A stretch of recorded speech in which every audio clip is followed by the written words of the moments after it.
গণভোটের পক্ষে হ্যাঁ বলার পরে আজকে গণভোটের বিপক্ষে অবস্থান নেওয়া বিএনপির দলগত মূর্খতা বা সততাকে প্রকাশ করতে মাননীয় স্পিকার। মাননীয় সরকার দলীয় সংসদ সদস্য যে প্রস্তাবটি আজকে এখানে উত্থাপন করেছেন সে প্রস্তাবের বিষয়ে আপনার আগে দৃষ্টি আকর্ষণ করছে মাননীয় স্পিকার।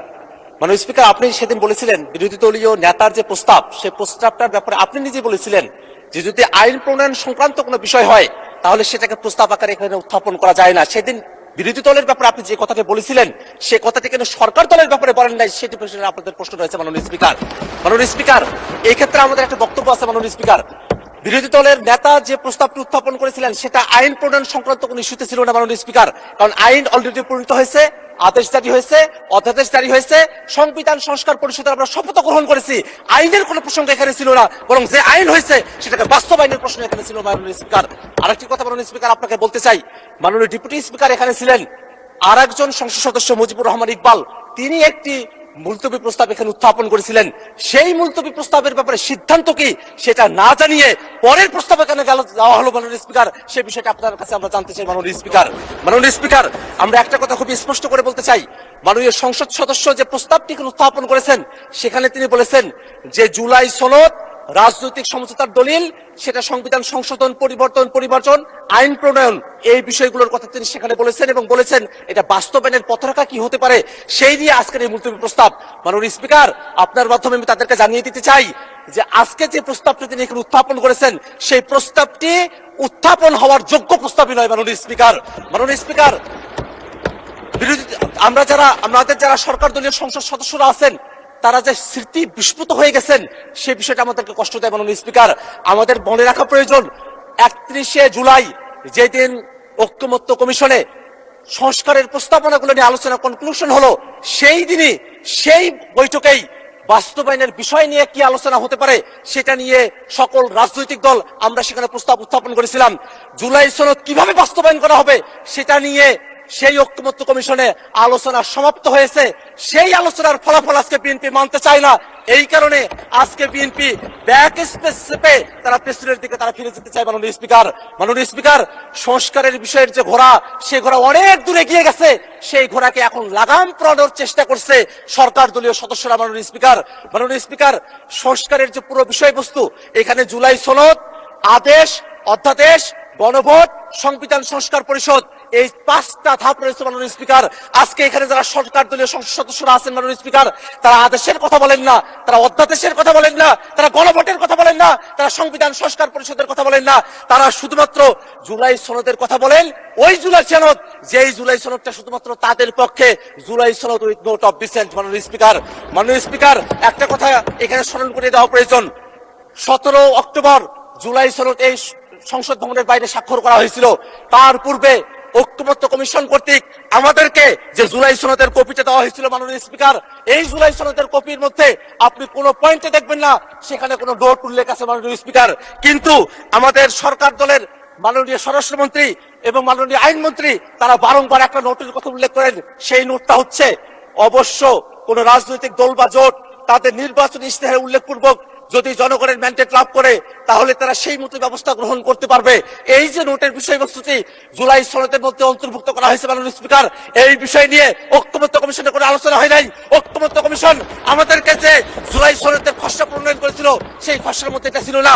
কোনো একটা দল বা কোনো একজন ব্যক্তি এই সংসদ প্লাজার সামনে এসে নিজের মতো করে এই জোটটি সেখানে অন্তর্ভুক্ত করেছিল যাতে জাতির সঙ্গে প্রতারণা করা যায়। মাননীয় স্পিকার, আমরা এই বিষয়ে ঐক্যমত্য কমিশনের যারা দায়িত্বশীল আছেন এবং এখানে আপনারা যারা আছেন তাদেরকে তদন্ত করে এই জোটটি কারা অন্তর্ভুক্ত করেছিল সেই ব্যাপারে আমরা খুঁজছি মাননীয় স্পিকার। মাননীয় স্পিকার, আর একটা বিষয় একটু বলে রাখা প্রয়োজন মাননীয় স্পিকার। মাননীয় স্পিকার, জুলাই সনদ বাস্তবায়ন আদেশ কোথায় থেকে তার ভিত্তি আসলো, কোথায় থেকে তার আইনগত বৈধতা পাওয়া গেল সেই প্রশ্নটা এখানে অনেকে করছেন মাননীয় স্পিকার। কিন্তু জুলাই সনদ আদেশটা তারা যদি পড়তেন, সেই জুলাই সনদ আদেশের একেবারে প্রিয়েম্বলের মধ্যে বলা আছে জনগণের সার্বভৌম ক্ষমতা এবং অভিপ্রায়ের বহিঃপ্রকাশ হিসেবে এই জুলাই সনদের যে আদেশ সেই আদেশটা জারি করা হয়েছিল মাননীয় স্পিকার।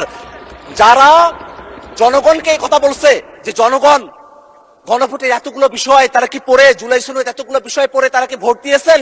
জনগণকে যারা এখানে সংসদে দাঁড়িয়ে মূর্খ সাব্যস্ত করতে চাচ্ছেন তাদের উদ্দেশ্যে আমরা বলি, আপনাদের এই পজিশন গণভোটের পক্ষে হ্যাঁ বলার পরে আজকে গণভোটের বিপক্ষে অবস্থান নেওয়া বিএনপির দলগত মূর্খতা বা সততাকে প্রকাশ করতে মাননীয় স্পিকার, আমরা এই কথাটা আপনার মাধ্যমে তাদের কাছে জানিয়ে দিতে চাই।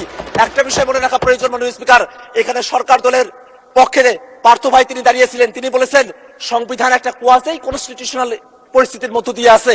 সরকারি দলের একজন এমপি যখন কোয়াজি কনস্টিটিউশনাল কথা বলেন, অর্থাৎ খণ্ডিত সংবিধানের কথা বলেন, তখন কিন্তু আমাদের যুক্তিই বেশি সাব্যস্ত হয় মাননীয় স্পিকার, কারণ তারা বারংবার সংবিধানের পরিপূর্ণ বাস্তবায়নের কথা বলছেন, কিন্তু আমরা বলছি এটাই বাস্তবতা যে বাংলাদেশ 5 আগস্টের পরে একটা এক্সেপশনাল অবস্থার মধ্য দিয়ে আমাদেরকে যেতে হয়েছে মাননীয় স্পিকার। আমরা কনস্টিটিউশন পুরাটা মানতেও পারি নাই, পুরাটা ছাড়তেও পারি নাই, এমন একটা পরিস্থিতিতে আমাদেরকে আসতে হয়েছে মাননীয় স্পিকার। মাননীয় স্পিকার, সেই সময়টাতে খালেদা জিয়া, বেগম খালেদা জিয়াকে মুক্তি দেওয়া হলো, সেটা কোনো সংবিধানের ভিত্তিতে হয় নাই, কোনো আইনের ভিত্তিতে হয় নাই, সেটা জনগণের অভিপ্রায়ের ভিত্তিতে হয়েছিল। অ্যাটর্নি জেনারেল তিনি যেভাবে নিয়োগ পেয়েছিলেন সেটাও জনগণের অভিপ্রায়ের ভিত্তিতে হয়েছিল।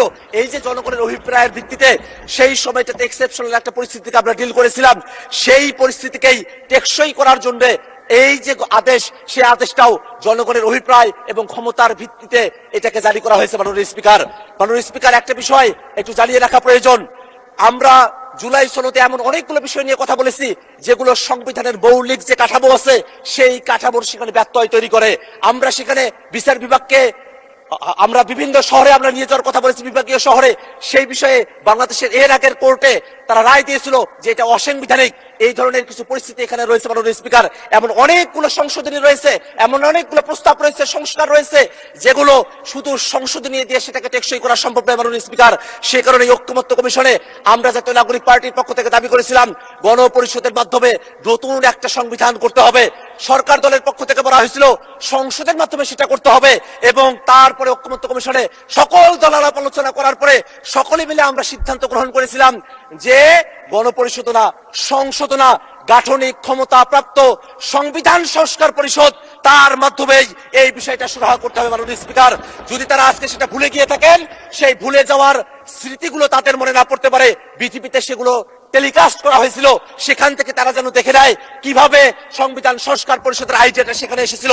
এখানে জুনায়েদ সাকিব ভাই আছেন, তিনি তার পক্ষে বলেছিলেন, এখানে নূর ভাই আছেন, তিনি তার পক্ষে বলেছিলেন, এখানে যারা আছেন তারাই আজকে সেটাকে ভুলে গিয়েছেন মাননীয় স্পিকার। এটা আমাদেরকে বড়ই হতাশ করে মাননীয় স্পিকার।